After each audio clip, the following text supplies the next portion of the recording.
पहिले कोल्हा के खेत में बोला के दिले आराम तनी बिना डोला के। पहिले कोल्हा के खेत में बोला के दिले आराम तनी बिना डोला के। हमारा संग बड़ी यार एगो छल किया है, हमारा संग बड़ी यार एगो छल किया है।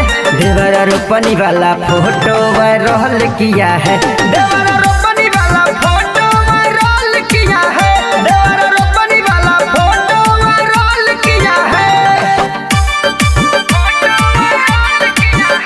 Presented by Fast Music।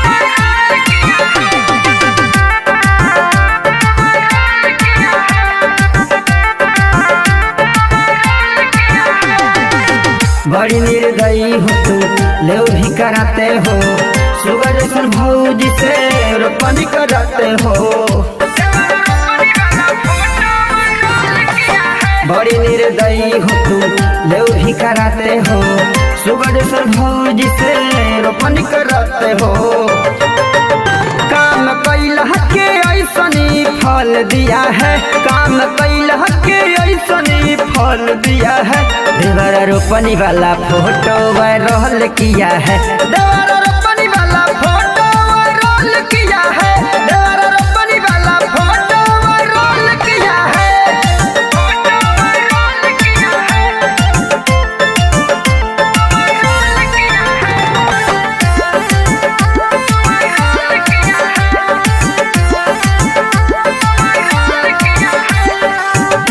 सब दर्द बड़ी दर्द दिया है, फेसबुक पर फोटो अपलोड किया है।